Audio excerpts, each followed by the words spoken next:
Einar ætlar að sjá prédikunina í kvöld, svo ætlum við að vera með seinustu svona 10-15 mínúturnar, ætlum við að vera með hugleiðslu bæn, þess að við ætlum að leyfa heilugum anda að vinna í okkur og móta okkur og gefa okkur umbreytinguna sem við þurfum. Þannig að endilega verið með allan fundinn, svo við missum ekki af hugleiðslu bænina sem í lokin. Og eins og ég hef sagt áður, þá erum við með upptöku og við munum posta því inn á YouTube. Við erum með YouTube-rás á YouTube-síðunni minni sarapálsdóttir.is. Endilega farið þangað inn og ítið og subscribe, þá fáið þið tilkynningun á YouTube í hvert skipti sem kemur nýtt efni. Þar eru komnar þó nokkuð margar hugleiðslu bænir. Við byrjum á að leggja stundin í Guðsendur. Kæri Jesús, við byrjum þig að blessa þessa stund. Við byggjum þig að láta orð þitt tala til okkar og við fáum að fara ríkari af fundinum heldur en áður en hann byrjaði. Amen. Amen. Ég ætla að tala það að Guð setur veröldinni lögmál. Öll lögmál veraldarinnar eru sett af Guði. Vísindamenn reyna að uppgöta lögmál þessa efnisheims og við erum að stúdera lögmál Guðs bæði svo við fáum að reyna það í lífinu og líka í Biblíunni. En ég ætla aðeins áður að tala þetta lögmál sem að Guð, hann lífið. Og Jesús segir að við erum, hann sem sagt, að Guð rótin og stofnin, en við erum greinarnar. Ef að grein verði viðskilið við stofnin, þá vistnar hún og deyr. Og það versta sem að getur komið fyrir okkur að verða viðskilja við Guð. Hann skapaði okkur til samfélags við sig.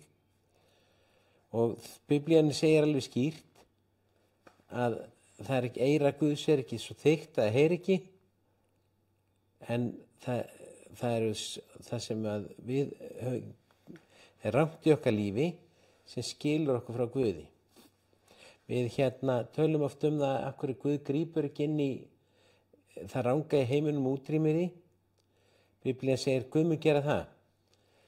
En til þess að útrýma ekki okkur í leiðinni, þá vill hann gefa okkur tækifæri til þess að eignast þetta líf í Jesú Kristi, þannig að við getum átt eilíft líf, fyrirgefningu syndanna og átt samfélagið Guð þrátt fyrir okkar galla og breyskleika.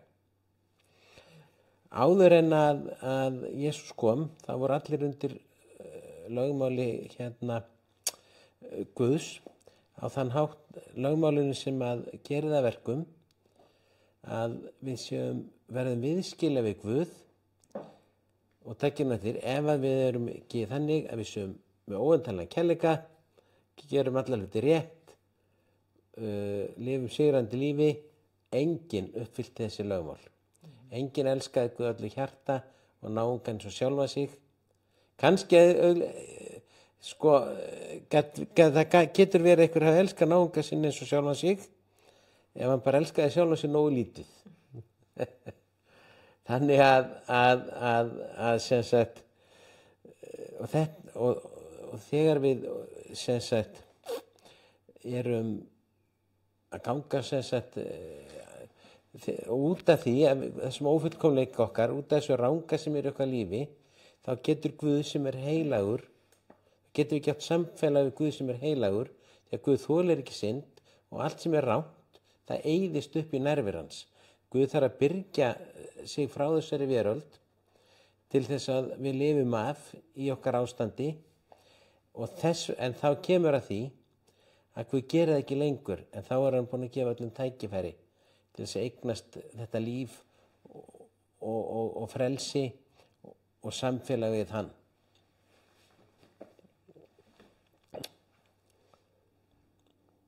Ef við værum í nærveru Guðs fullkomlega með allt rangi í okkar lífi, þá myndum við ekki lifað af. En Jesús, hann opnaði þennan veg. Hann uppfyllti allt lögmál Guðs, greiddi gjaldið og Jesús breytti því hvað synd væri.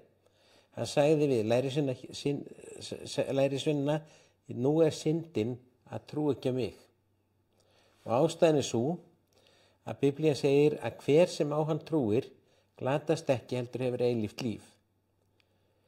Og Jesús útskýrði þetta Jesús sagði þessu orðið ráðherra sem var hjá honum á leynifundi að nóttu til, því enginn mátti vita fundinum. Og hann útskýrði þetta betur fyrir honum. Hann segir, vitnar í það sem gerðist þegar Ísraelsmenn voru í eyðimörkinni á leið til landsins sem þeir fluttu til. Og þá kom höggormaplága og höggormarnir bitu fólk og það dó. Þá sagði Guð við Móse, búðu til orm úr eyr eða kopar. Rist hann upp og ef menn horfa á eyrorminn og höggormurinn bítur, það hefur eitrið ekki lengur áhrif. Og Jesús sagði við Nikodémus, þennan sem var á fundi með honum, og þannig mun ég verða upp hafinn, og þá var hann að tala þegar hann fær á kross. Og Jesús var að segja að af því hann dó á krossi og að við meðtökum þetta verk sem hann vann á krossi, þá erum við vissulega ófullkomin, vissulega margt rangt í okkur, en það skilur okkur ekki lengur frá Guði. Það virkar ekki það átt lengur, af því Jesús tók það allt á sig. Fyrirgefning Guðs er algjör, lögmál Guðs var ekki numið úr gildi, þetta lögmál var ekki numið úr gildi, að syndin hefur afleiðingar, en Jesús uppfyllti það í okkar stað. Vegurinn að Guð er opinn, og af því hann er opinn, þá þurfum við að gæta þess að gera ekki eins og Job gerði og sagti frá upphafi Jobsbókar. Job, hann hafði sumtar áhyggjur af því að hann yrði fyrir ófornaði og hann var alltaf að hugsa kannski ef ég syndgaði eitthvað pínulítið, ég ætla að færa fórn fyrir þessa synd. Svo hugsa hann kannski að börni mín gert eitthvað af sér á þess að fatta það sjálf eða á þess að ég veit það, ég ætla að færa fórn fyrir þessa synd. Og hann var stöðugt upptekinn af því að færa fórnir til þess að þóknast Guði og til þess að allt sem mennkinn hafa gert af sér, hann eða börnin hans, hefði ekki afleiðingar. Og svo kom ófornaðurinn yfir Job. Og þá sagði Job setningu sem ég til lykil setningu bókarinnar. Það sem ég óttaðist, það kom yfir mig. Og Biblían er mjög skýr á því að þegar við erum búin að taka á móti Jesú Kristi, þá er vegurinn að Guði opinn og við þurfum ekkert alltaf að vera að biðjast fyrirgefningar á syndum okkar til þess að Guð meðtaka okkur. Jesús er búinn að deyja, hann er búinn að uppfylla lögmálið, okkur er fyrirgefið, við eigum eilíft líf. Eina sem við þurfum að gera er að trúa á Jesú krossfestan og upprisinn. Ótti er ekki frá Guði og í Jóhannesbréfi segir mjög skýrt, ótti er ekki elskunni. Þannig að við megum ekki vera óttast það lengur, að þó þrátt fyrir allan ófullkomleika okkar, þó við föllum og gerum mistök, að þá breytir það engu leiðin að Guð er alltaf opinn, hann hefur fyrirgefur okkur alltaf og við erum alltaf í samfélagi við hann. Við þurfum ekki einu sinni að segja biðjast fyrirgefningar, að þegar okkur er fyrirgefið í eitt skipti fyrir öll. Við lifum í samfélagi Guð stöðugt.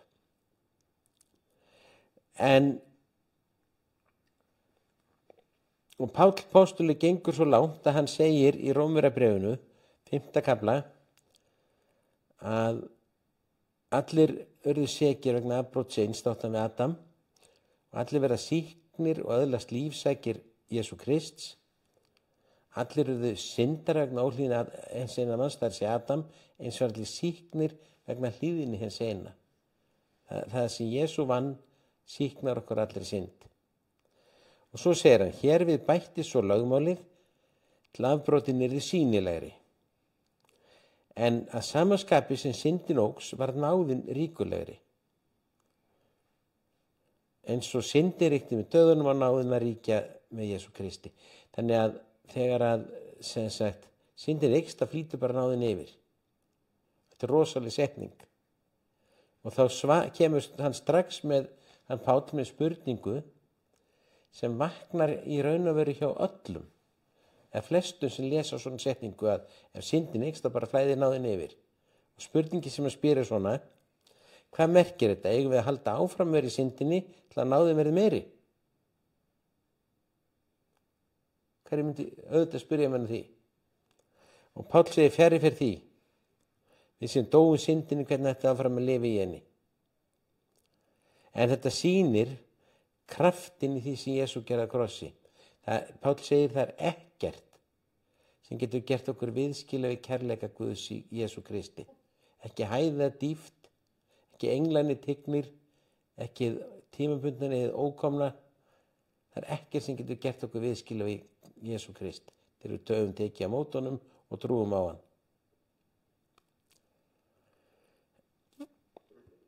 Og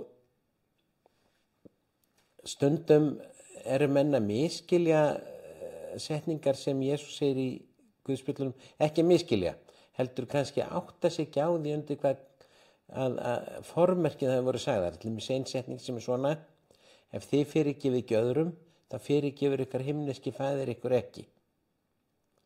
Og margir hugsa með sér, ef ég get ekki fyrirgefa náungunum, þá er ég ekki undir fyrirgefningu Guðs.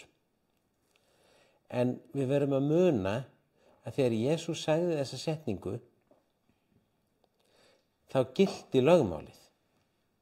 Og hann sagði þetta við fólk sem var undir lögmálinu. Lögmáli Móse. Og hann var ekki að tala, og hann var að tala til þeirra. Og mikið af því sem Jesús segir er sagt við þá sem eru undir lögmáli og þar gilda bara aðrar leikreglur. Jafnvel þó við höfum biturleika, eigum erfitt með að fyrirgefa, þá er fyrirgefning Guðs algjör og við erum hreinsuð allri synd og vegurinn til Guðs er opinn, en þá komum við öðrum hlut. Það er ekki þar með sagt að gera ranga hluti, gera okkur eitthvað gott. Og þá vekja mig með spurningu sem er svona, getum við hunsað lögmál Guðs að þið verum til náðinni. Ef við hunsum lögmál Guðs, þá ætlum ég fyrst að segja hvað gerist ekki. Við missum ekki eilífa lífið. Jesú ávann okkur það, ekki við, og það getur ekkert breytt því sem Jesú gerði. Guð hafnar okkur ekki.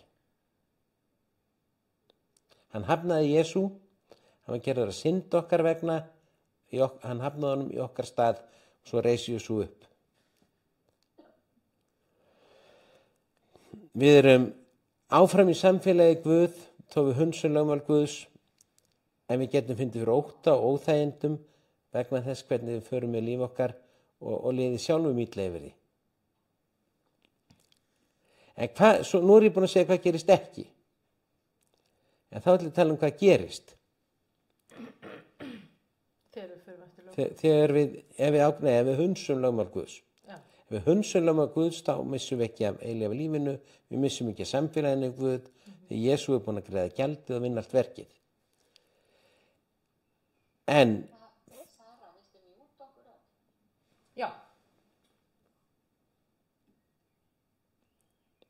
Já, akkurat. Já, en það sem gerist núna, það sem ég ætla að tala um, er að Jesús segir dálítið merkilegt lögmálið og það er svona, Mattheus 5, ætlið ekki að ég sé komin til að afnema lögmálið eða spámennina. Ég kom ekki til að afnema heldur að uppfylla. Sannlega, sannlega segi ég ykkur, þar til himinn og jörð líðum til lok, mun ekki smástafur eða stafkrókur falla úr lögmálinu uns allt er komið fram. Þannig að lögmálið er í gildi, en vegna náðarinnar þá er ekkert sem gerir okkur viðskila við Krist. Ekkert sem gerir okkur viðskila við Guð og sjáum bara hvernig þetta virkar. Ef að lögmál Guðs myndi falla úr gildi við það að við séum undir náð, hvað það væri þá engin lögmál? tökum dæmi. Ég er undir náð Guðs, en ef ég hendi mig fram á bjargi, myndi ég segja að ég get hendi mig fram á bjargi að því ég er bara ekki að því að lögmál Guðs virki ekki lengur. Það er bara að afnema þau. Þyngdarlögmál er í fullu gildi en þá. Ef ég eko hratt á 200 km hraða, það hefur það afleiðingar, ég missi væntanlega stjórn á bílnum fyrir út af. Af því að tregðulögmálið, það er ennþá í fullu gildi. Og ef ég fyrir út af og dey í umferðarsleysi af þessum sökum, hvað gerist þér í dey?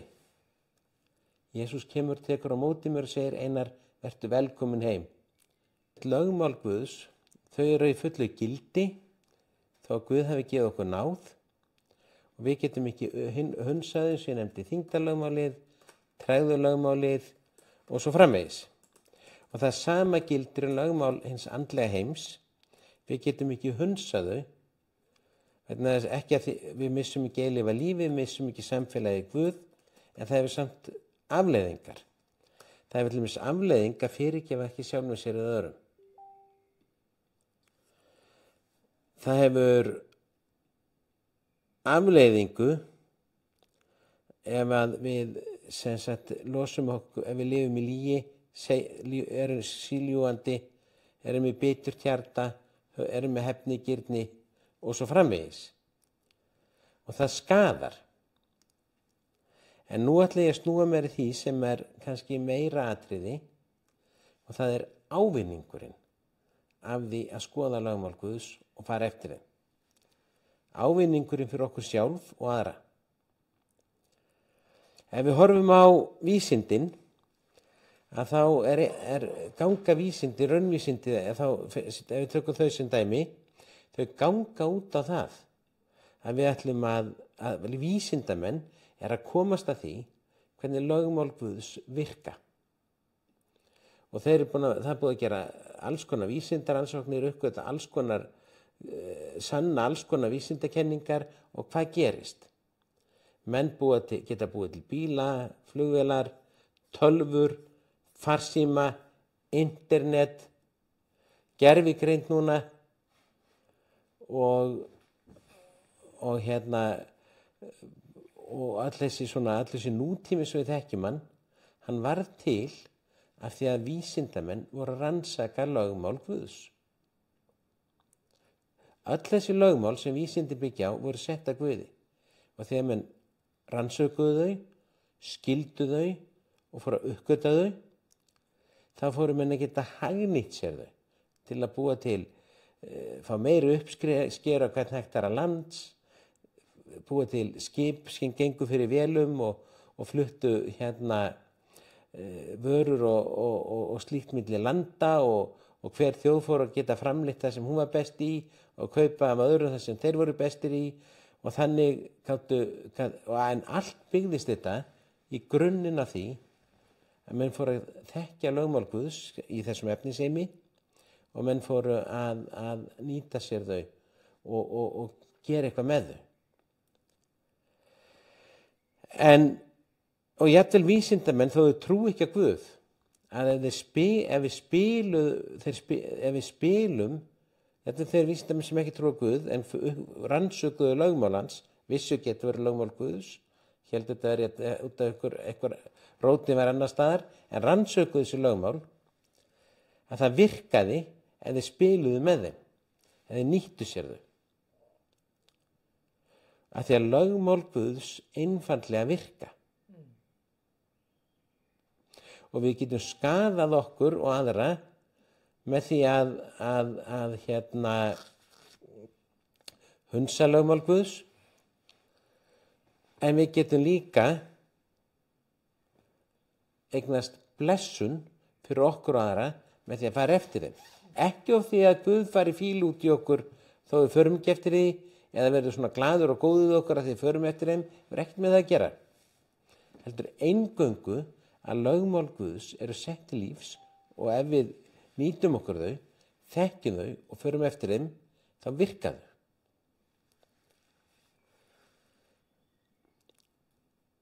og við leiðum óendilega mikla blessun þegar við fylgjum lögmálum sem Guð hefur sett veröldinni og sérstaklega andlegu lögmálunum.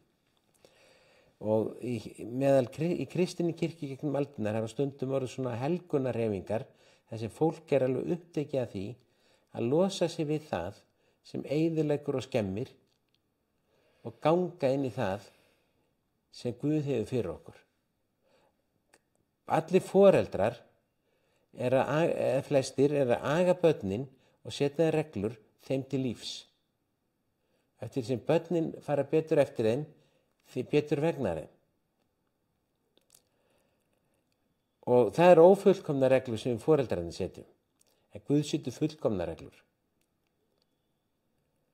Og eitt sem ég langar aðeins að fara í áður ég held áfram, andleg lögmál trompa hinn efnislegu. Þannig að þegar við lifum eftir svona andlegu lögmálum Guðs, það fyrir að upplifa hluti sem við getum kallað kraftaverk, en ekkert annað en að andlegu lögmálin þau geta trompað þau líkamlegu. Og það til dæmis og stundum eru svona mörkin milli efnisheims og eins andlega heims óljós. Það segir í Biblíunni glatt hjarta gefur góða heilsubót, dapurt geð skræli beinin, hugafar okkar hefur áhrif á líðan okkar og sjúkdóm okkar. Kraft, og ef við tölum inn í efnisheiminn hluti sem Guðs orð, sem andlegt í raun og veru, að þá verða breytingar á kringumstæðunum, breytingar á bara hvernig hluti ganga fyrir sig og getur breytinga á því hvernig framtíð okkar verður.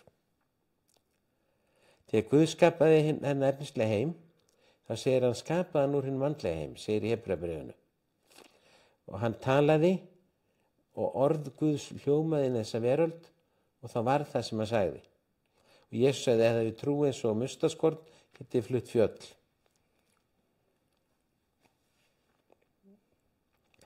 Eitt dæmi það þegar við tölum andlega hluti inn í þennan veraldlega heim að Páll segir ef við játum að Jesú er okkar drottinn og trúum í hjart okkar að Guð hafi vakið hann upp frá dauðum, þá eignumst þetta líf. Þá erum við laus frá synd, við höfum samfélagi Guð, þá fá upplifun að Jesú sem var hafinn upp eins og eirormurinn, að þegar við trúum á hann, krossast hann og upprisinn, að þá lokar það sem rangt í okkar lífi ekki lengur á samfélagi Guð. Og eitt góðan við þetta þegar Guð eyðir syndinni, þá eyðir hann í okkar lífi en við heldum áfram að lifa. Amen. Ég ætla að fara með bæn sem svona, kæri Jesús, ég trúi því að þú sért dáinn og upprisinn. Ég trúi því að þú sért dáinn og upprisinn. Ég trúi að þú dáið fyrir mig og reisið upp fyrir mig. Ég trúi því að þú hefur dáið fyrir mig og reisið upp fyrir mig. Og þú ert minn drottinn og þú ert minn Guð. Þú ert minn drottinn og þú ert minn Guð. Amen. Amen. Annað lögmál sem andlegt og veraldlegt virkar á báðum stöðum. Það lögmálið að sá og uppskera. Eftir Nóaflóðið sagði Guð við Nóa að svo lengi sem að jörðin til þá munum menn sá og uppskera. Og ef ég set niður appelsínustein, þá fæ ég appelsínutré, ekki eplatré. Og Jesús segir, og Biblían segir að við uppskerum eins og við sáum. Og ef við veljum að lifa eftir lögmálum Guðs, kynnast lögmálum Guðs, læra hvernig þetta gangverki í hennum andlega heimi, þá kemur rosaleg blessun yfir líf okkar, ekki af því að Guð sé svo ánægður með okkur, heldur af því að lögmál Guðs virka. Lögmál Guðs leiða til lífs. Amen. Og í Sálmi 1 segir, sæll sá sem eigi fyrir ráðum óguðlegra, eigi gengur götur syndara og eigi situr meðal háðgjardra, heldur hefur yndi af leiðsögn drottins og hugleiðir lögmálans dag og nótt. Hann sem tré gróðsett hjá lindum, það ber ávöxt sinn á réttum tíma og blöð þess visn ekki, allt sem hann gerir lánast honum. Annar lögmál að elska náunga eins og sjálfa sig. Þetta gríðarlega merkilegt boðorð því að það segir sem ekki boðorð fyrir okkur lengur sem erum undir náð en engu að síður þetta lögmál sem virkar. Og númer 1 í þessu boðorði að elska sjálfa sig.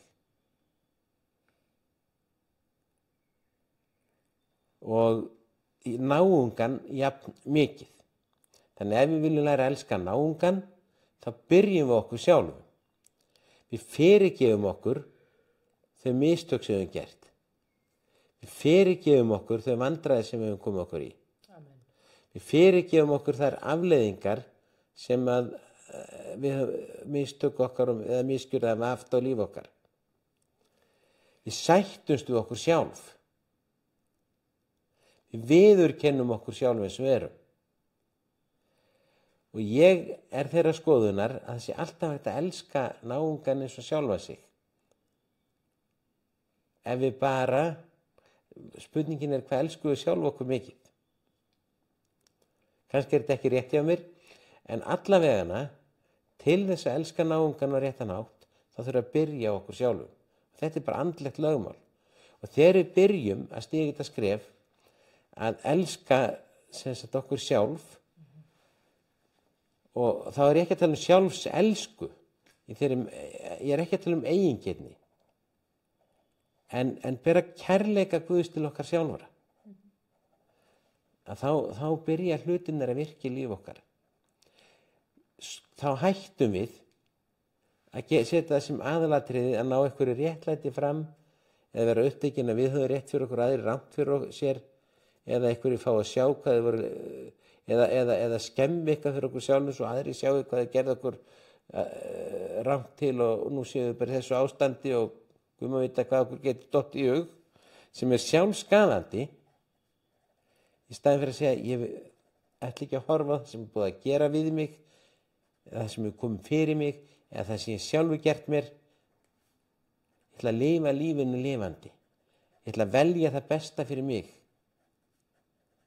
Ég ætla ekki að hatast út í aðra, ég ætla ekki að hafna öðrum, ég ætla ekki að fara í fílu til þess að því að og fara að mis við eitthvað gott í lífinu út af því. Ég ætla að lifa lífinu lifandi, ég ætla að velja það besta fyrir mig, ég ætla ekki að lifa lengur í einhverjum biturleika, ég ætla ekki að vera upptekin af því að ég get ekki fyrirgefið eitthvað sem kom fyrir, ekki vegna þess sem að gerði eitthvað á hlut minn, heldur bara sjálfs míns vegna. Guð segir í Jesaja 43, ég ætla að fyrirgefa ykkur sjálfs míns vegna. Guð segir, ég ætla ekki að gera sjálfum mér, að vera fastur í einhverju neikvæðu sem kom fyrir. Og ef að Guð sér ekki að hann eigi að vera standi í svona, hvers náttúrulega við að gera það? Þolum við meira en Guð. Það sem skaðar Guð getur það þá ekki skaðað okkur. Guð velur alltaf lífið af því hann við lífið. Og þetta gríðarlega mikilvægt andlegt lögmál. Og þegar við stígum þetta skref og berum þessa virðingu fyrir okkur sjálfum, þá ósjálfrátt breytist það hvernig við komum fram við aðra. Þannig að jafnvel þó að Jesús hafi dáið fyrir syndir okkar, þá hann hefði fyrirgefið okkur þær og þó að fyrirgefningi sé okkar og ekkert geti gert okkur viðskil við Krist, ekki einu sinni okkar misgjörðir, ekki einu sinni það sem við gerum rangt. Þannig að hann greiddi gjaldi fyrir okkur, þá ekki þar með sagt að við stúderum ekki lög Guðs, andleg sem veraldleg, og sækjumst eftir að þekkja þau, sækjumst eftir að láta þau vinna með okkur. Meira sé að þegar menn sigldu seglskipum yfir úthöfin, hvað gerðu þeir? Þeir stilltu seglin og löguðu þau að myndinu. Að þeir nýttu sér krafta náttúrunnar sem Guði skapað til að fara þangað sem þeir ætluðu sér. Og þannig lögmálið. Lögmálið eins og vindur. Og ef við stillum okkur af, þá getum við farið þangað sem við ætlum okkur að fara. Það virkar. Og Þannig að hættum að horfa á lögmál Guðs út frá því að Guð sé eitthvað strangur Guð og ætla að fara að refsa okkur ef við förum ekki eftir hans vilja. Guð, eina sem Guð vill fyrir okkur er það sem er okkur fyrir bestu. Amen.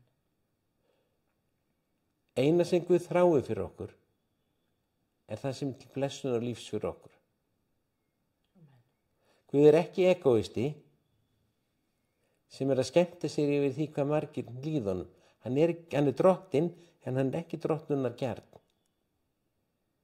Hann gaf son sinn fyrir okkur. Hann leggur allt í sölurnar fyrir okkur.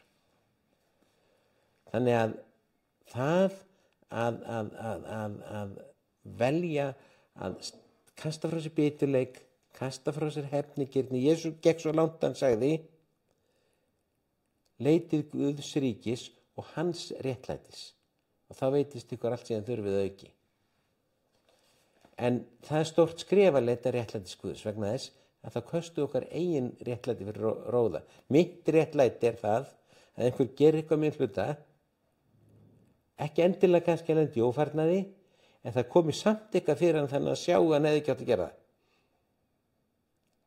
Þetta er réttlæti sem, ef ég gef þetta réttlæti upp og leita Guðs réttlæti í Biblíunni er að eitthvað bognar, þá er það gert rétt. Ef við förum að missu eitthvað, að þá gefur Guð okkur það tilbaka. Og Biblían segir að þegar Guð kemur sitt réttlæti, þá gefur hann það tvöfalt tilbaka.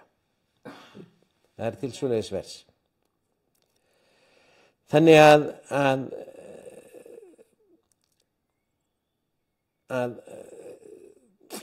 Double for your trouble. Double for your trouble, já, akkurat. Þannig að við eigum, ef við eigum ekkert, við höfum það tækifæri og það tækifæri til að lifa auðugu lífi. Að gera eins og segir í Sálmi 1, fara ekki af ráðum óguðlegra, óguðlegir hafna lögmálum Guðs. Sumir segja að ef það er eitthvað löngun í okkur sem fer gegn lögmáli Guðs, að þá sé Guð á móti öllu skemmtilegu.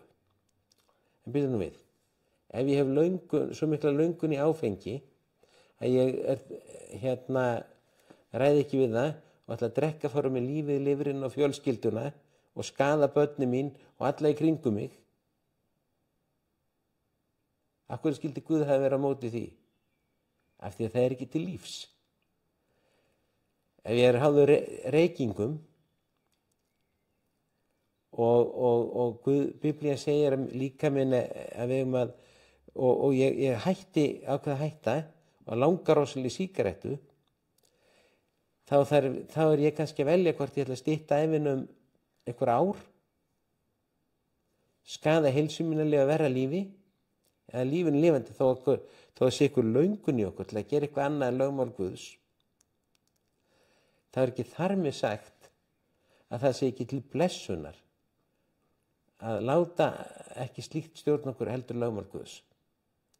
Af því að það er til lífs og það virkar.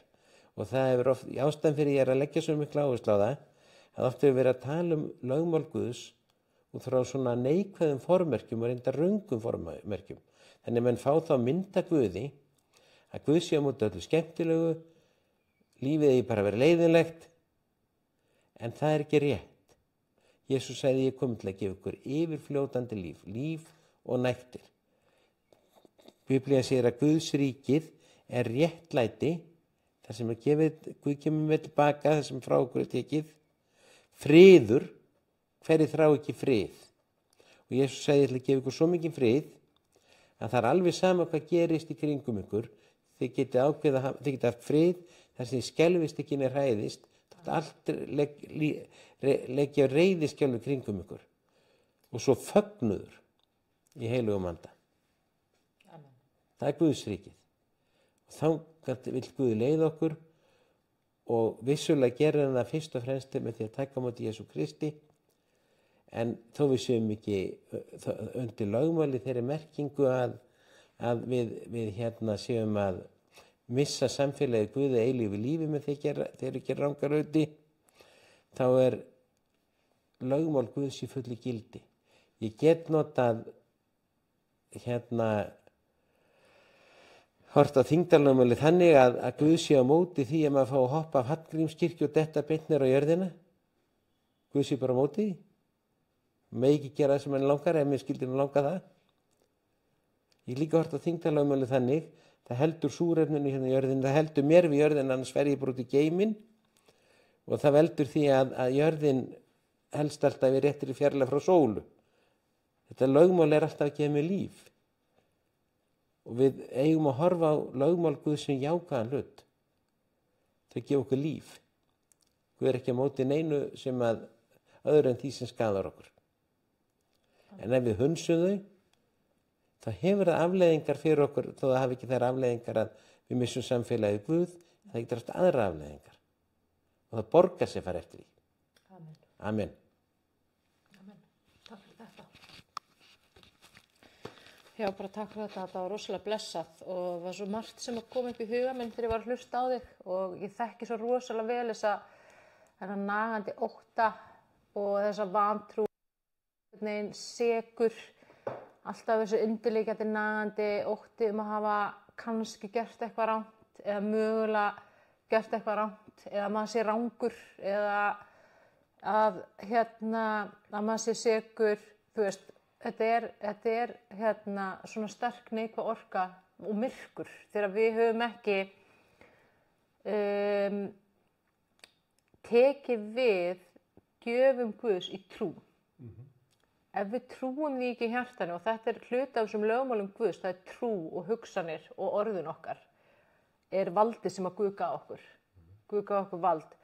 Og með því eins og til dæmis að geta ekki fyrirgefið sjálfum sér, að það getur verið sterk vísbending að við höfum ekki tekið við fyrirgefningu Guðs í trú. Við höfum ekki fyllilega tekið við því verki sem að Jesús Kristur vann á krossinum og þetta er bara okkar ganga, okkar andlega ferðalag með Jesú. Það er bara hluti af því að Jesú er að lækna þetta innan með okkur smátt og smátt, því meira sem við göngum honum, því betur sem við þekkjum hann.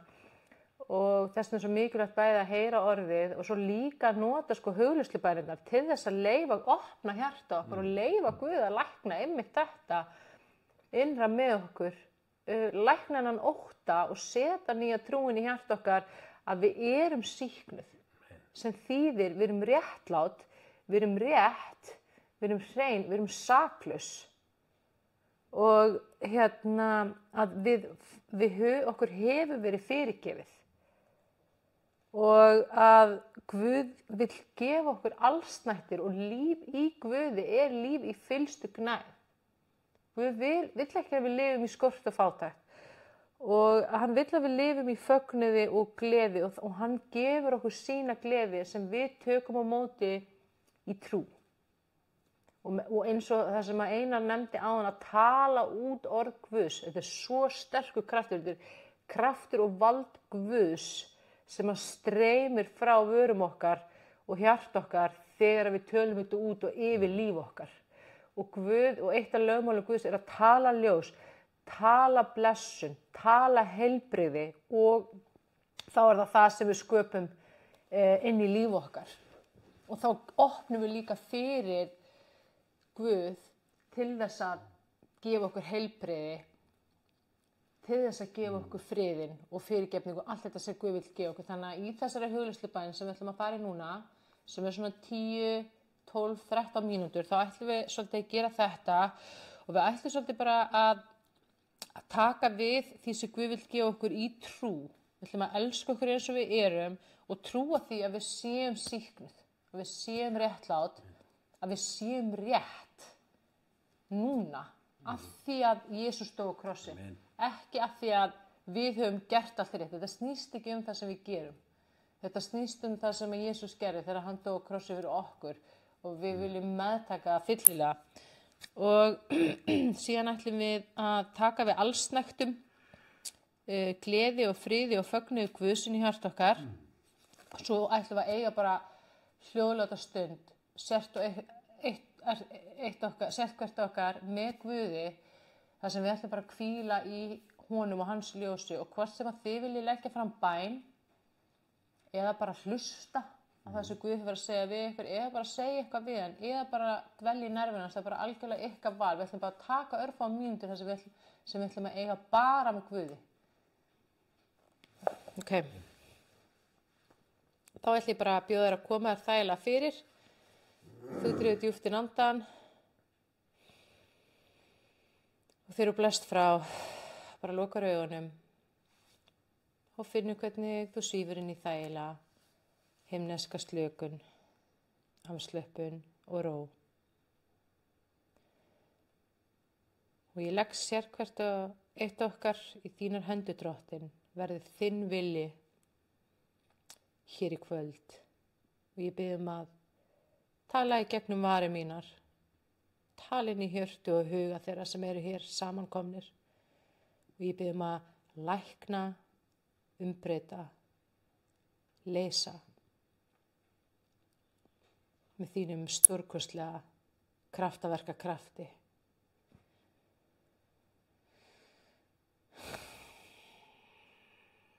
Og ég kem frammi fyrir þig, Drottinn Guð, og ég afhendi þér líf mitt. Og ég segi, Drottinn, taktu við lífi mínu og gefðu mig þitt líf í staðinn. Að því að lífið sem ég vil lifa er lífið sem að þú hefur valið fyrir mig. Þitt líf fyrir mig.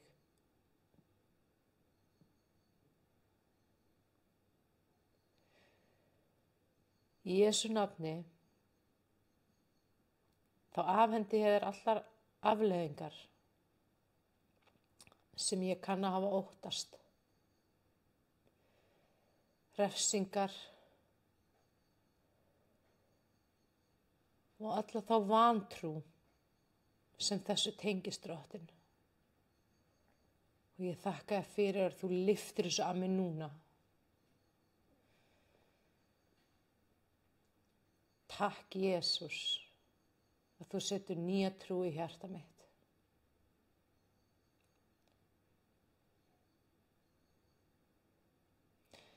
Takk, Jesús, að þú læknar mig af öllum ótta.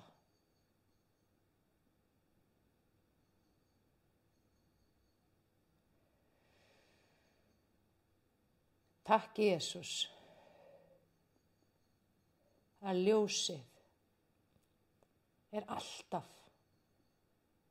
sterkara en myrkrið. Að vegna þess að þú dóst á krossi fyrir mig, þá lifi ég í þínu ljósi, í þínum frelsi, í þínum kærleika og í þinni gleði alla eilífð.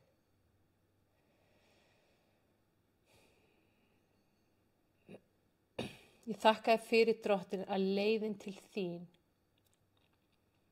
er alltaf opin.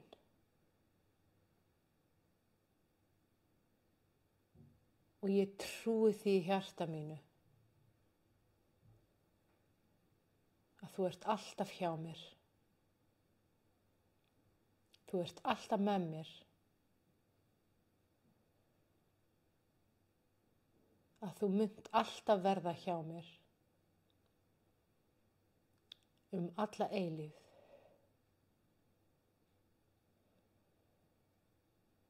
Í Jesú nafni.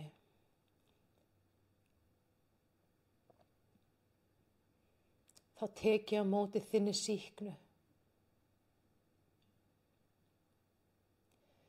Ég tek á móti þínu sakleysi.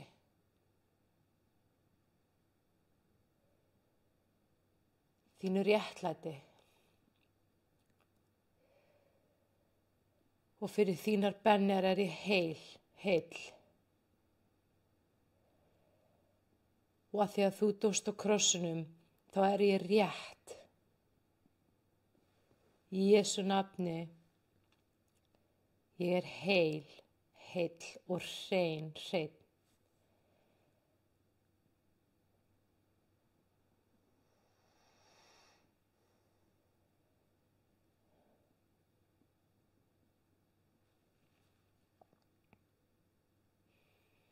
Og ég tek við þessu inn í hjarta mitt, inn í sálina mína, inn í hugsanir mínar, inn í líkama minn. Í Jesú nafni,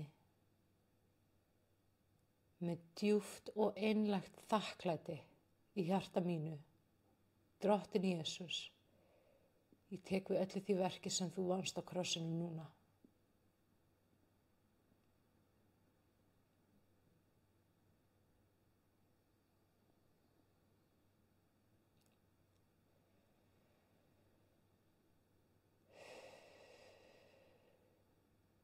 Og það er ekkert sem ég get gert til að bæta við það.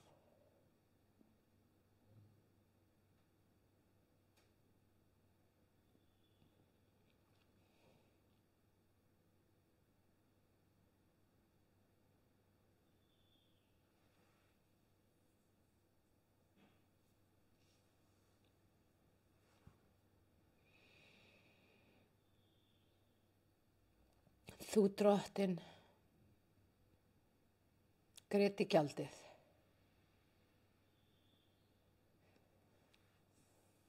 Fyrir mig.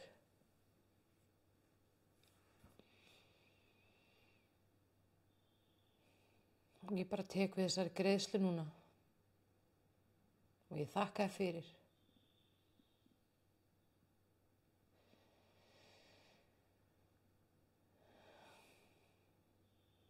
Takk, Jesús.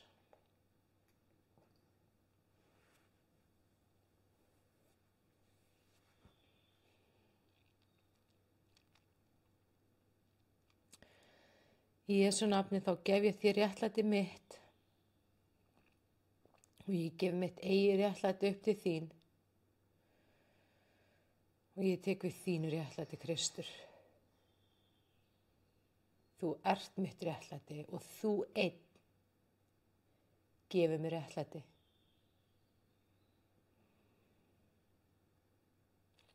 Þú einn, Drottinn Jesús, gefur mér réttlæti í þessu lífi.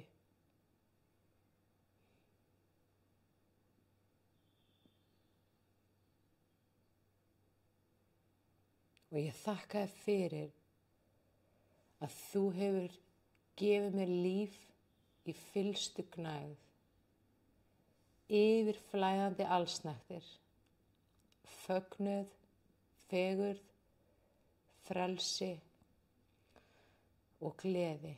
Í Jesú nafni þakka þér fyrir að þú fyllir hjarta mitt af þessu.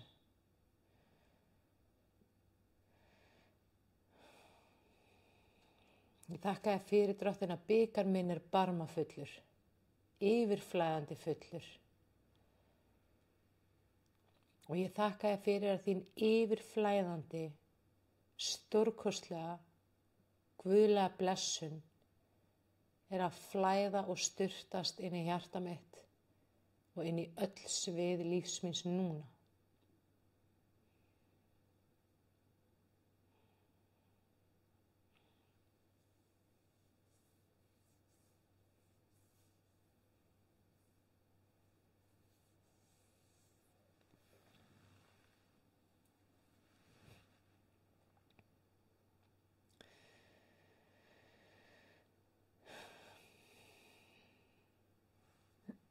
Nú ætlum við bara að taka örfá mínútur, bara kannski 2-3 mínútur í nærveru Guðs og eiga persónlega og einlega stund með Guði. Hvort sem það er í bæn, samtali, hlustun, hvað sem er.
Amen. Takk, Jesús.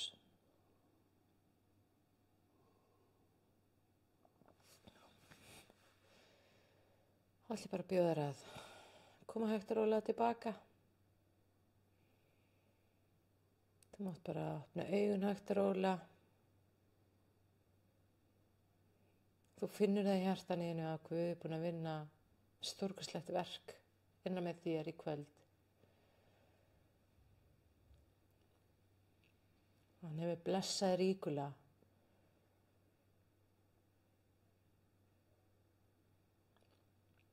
Og Guð er með eitthvað fallegt og gott og bjart og stórkostlegt framöndan fyrir þig og þitt líf.